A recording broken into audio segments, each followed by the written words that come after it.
tier lists have absolutely, all caps, destroyed the fun of casual play. So many people won't even go to Evo, let alone local brackets, and play for keeps.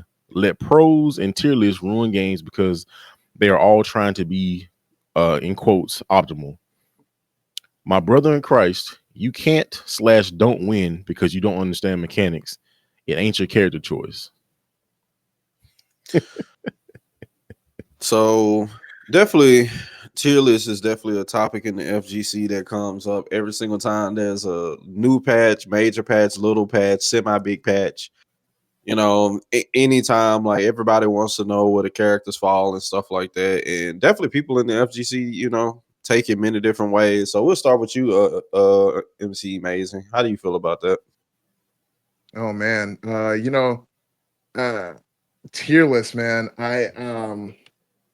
When I was a kid, I feel like like from a glance, tier lists do matter to people, but but I mean, the older you get, the more you realize that it's basically, I hate to put it like this, but it's a skill issue more often than not. Because yeah, I mean, when you're basing your play mostly around the way around tier listing and stuff, it's almost like you're giving yourself an excuse.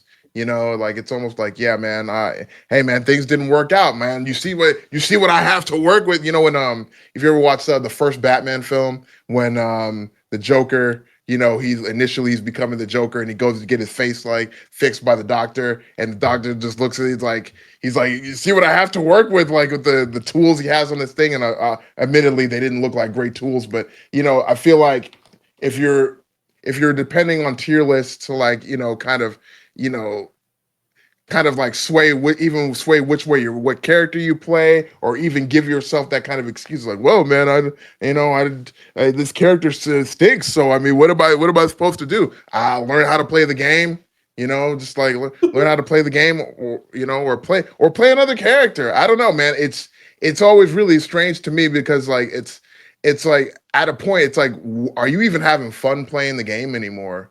If you're playing your game according to what other people say is the best character or the worst character and stuff like that. I don't find any fun in that personally. I kind of like to see, oh man, which character looks the coolest? Okay, I don't care if they're bad.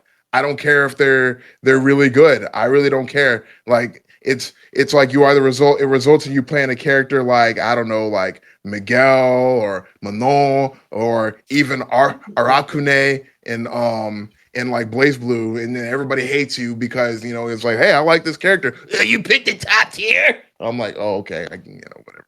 But yeah, I mean, that's just the way it in that goes. case, Eric Arakune was kind of egregious. I remember that character. Hey man, like I just picked the character I thought was cool, bro. I didn't mess with Ragna, didn't mess with Bang Bang. I tried, I really tried, and I was just like, I don't really like these characters. Oh man, I like this character. He's all goopy looking. Has kind of kind of reminds me of Zappa from Guilty Gear. Yeah, I'll play this character, and everybody hated me. Oh well. It be like that. All right, it's on you, Mr. Bad Top 10 List. Boy. Some people are just uncultured. Anyway, um, so the tier list thing actually kind of go back to our previous topic about that's a very popular content form, doing tier lists, especially when a game first come out. But I do think that some people put too much weight on tier list. But at the same time, I still understand because from the competitive side of people that are playing to like it's their livelihood, so tier lists to them matter more. I'll say that tier lists probably matter more to people that are actually competitive, that are making money from this, that's their livelihood. Because I mean, at some point, if your character is just not working at the top of the top level, people with the same skill level with different characters, you might just have to switch at some point. It just depends on what game you're playing.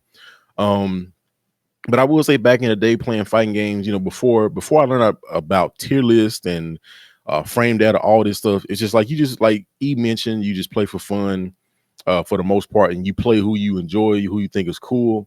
And I still, even though I'm more versed in like tier lists and frame data and stuff now, I still do the same thing. I play who I enjoy, who I like, who I think is cool. I was a Fong main in Street Fighter. I love Fong. Like he was my For favorite some character. reason. Him and G were the only reasons I played that game. Like they were the two coolest characters in that game to Gee. me. And Fong was not a great character, especially at the beginning. Facts. But you had people that like I was decent with him, and you had people that were pretty good with him that could still make him work. But it's like why play Fong when I could just play Urine came out, I can play when the game first dropped, you could play Nash or whatever. It's like why play Fong? But Facts. but it's just I do think people put too much on it. It kind of deteriorates things. Like people like, oh well, this person said this character is great, and the tier list is like just play who you want to.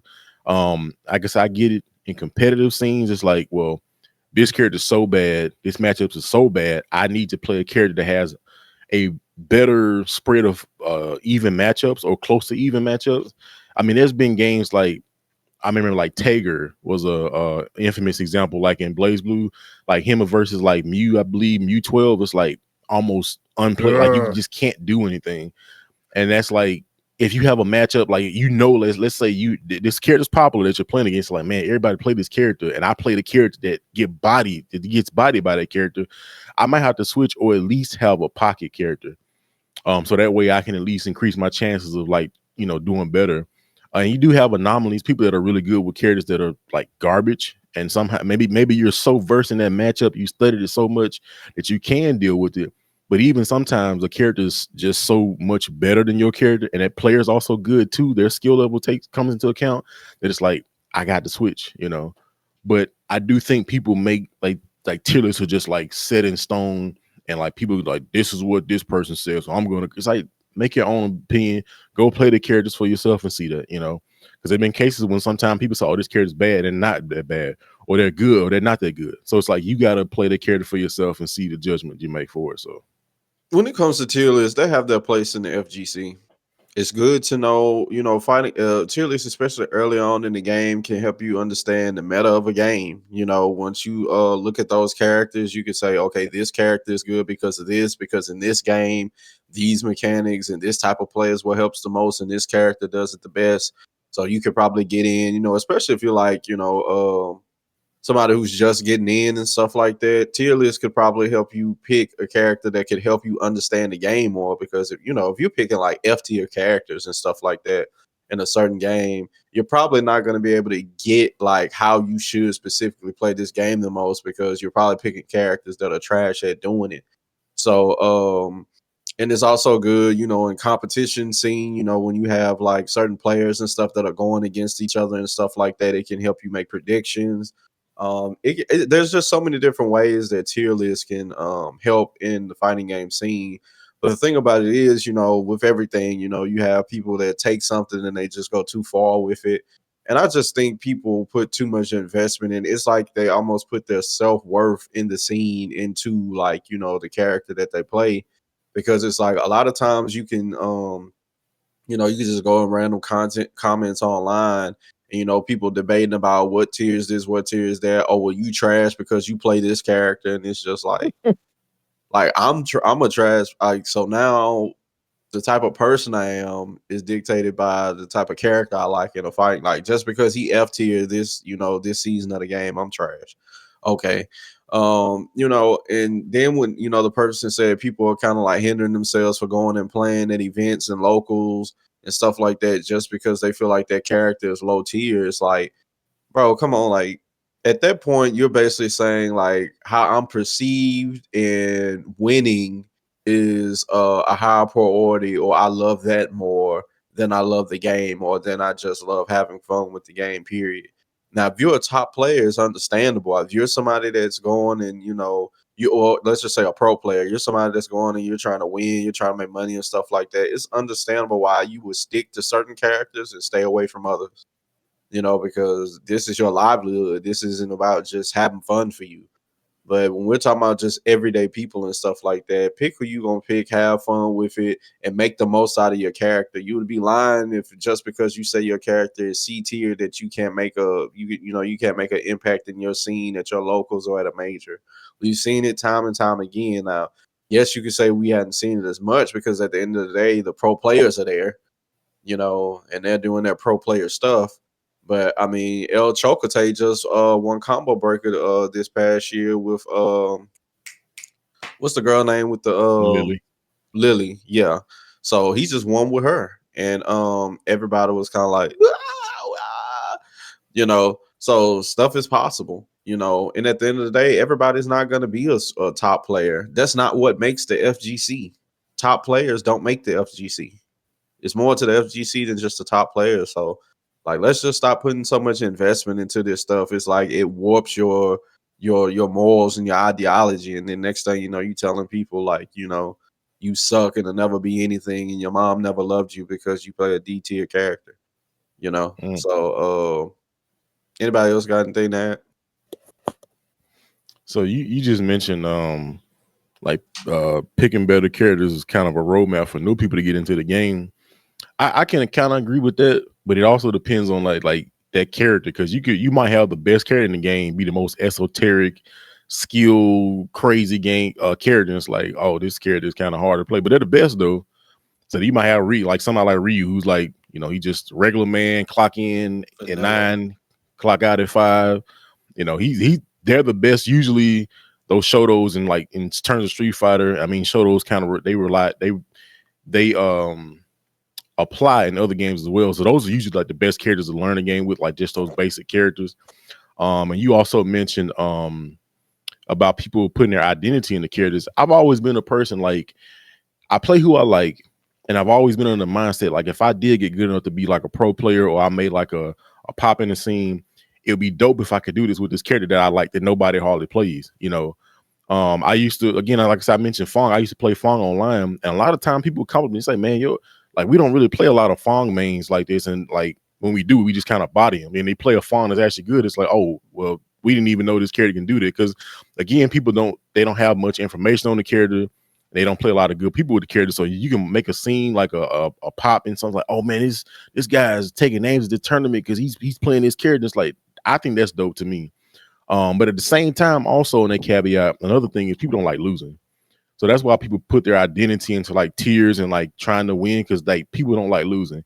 And I think we mentioned on the podcast before, playing fighting games and anything in general, it's about learning from your losses. When you lose, okay, you can't get so emotional and mad like, man, I lost, and that's the only thing you're concerned about is I lost. Not like, okay, why did I lose? How can I start to win? Like what can I take from this loss and learn? Oh, I wasn't counter playing. This he was with punish me every time I threw buttons out. He will punish me. Let me stop throwing buttons out. Okay, now I can start winning more because I'm not getting punished for just doing stupid stuff. But people just want to win. That's all they care about. Sometimes, now, not everybody, but a good number of people, they just want to win. It doesn't matter how they win or why they win. They just want to win. So it's about learning. So people want to learn more. They be like, okay, well, maybe let me take this game and learn this character that's not as popular. I can learn something from this character. Let me take this matchup knowledge and apply it here. But that's the way I look at it. But I do think people take the tier list as law. It is a good foundation for you to be like, okay, where are these characters at? And again, like I mentioned, sometimes people be wrong. Like I remember Street Fighter 6 first came out, people were kind of saying DJ wasn't that great. I'm like, bro, DJ is a really good character in this game. I don't know what you took this, and then all of a sudden, oh, DJ was like number 3 of them. Like, so y'all didn't notice this already? He was already as good. I don't Right. know. You just Well, said you have to play the game more. any game that I get into that I lose a lot is automatically trash, because the parameter of what makes a good game or not is my ability to get in and win. So I mean, we That all know that. So that is you're cooking right there. Jeez. You know, I smell the bacon when from here.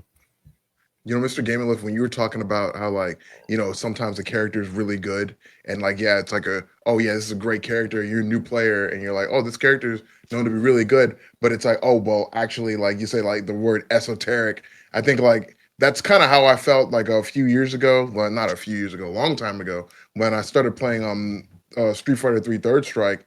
I started playing Urian, and it's like, okay, yeah, you can play Urian, but the thing about it is, if you're not good at if you don't understand the concept of using charge moves properly, to do combos and stuff like that, you're not going to be able to utilize them that well. And then in addition to that, if you're using anything except at least in my mind at that time is like if you're using anything but Aegis Reflector as your super, then you're not optimal. You're not using Urian to its full potential. And because I remember watching videos of people doing the crazy stuff with Aegis Reflector, just knocking people up off all bouncing them back off the. I'm like, dude, that is insane. I just did not have the skill for that. But the characters that I did play a lot though were Sean and Necro. And I was pretty decent with those characters. Even with Sean, I kind of like. There are people who I would play like my buddy would play like Dudley or Akuma, and we would have some pretty good matches. And I'm like, well, Sean isn't that good, but it doesn't matter because I like the character, and I found a way to win. It's like, okay, what's he doing? Oh, is he crouching? Okay, I'm gonna do this overhead real quick, and then I'm gonna run up. Oh, is he blocking? Grab. Hit him with that what's called Shoryu cannon every once in a while, and somehow you squeak out a win. And then every once in a while, if they're sitting there, you set them up, you knock them down, and you throw out the basketball. You set them up, man. You shoot the J, shoot it. Yeah, man. It's once again, it's not really about like.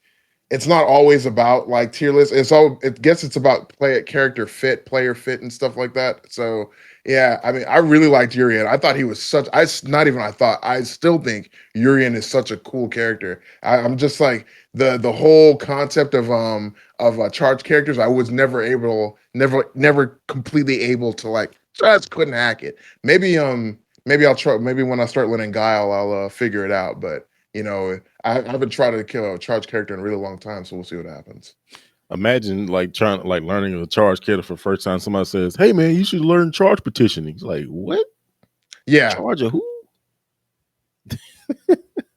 Also, like, what they is make that? a CVS 3. They should put Sean and Lucky D in there. Oh man, I would like to see Sean again. Probably not in the exact same form that they had him in before, but it would be nice to see him again in another game. And they should I'm have kind like of hoping a they put him special in intro. 6. Yeah, with the basketballs. Well, I think that's it for this topic. Other than Fang a trash character, but other than that, we can move Jeez. on to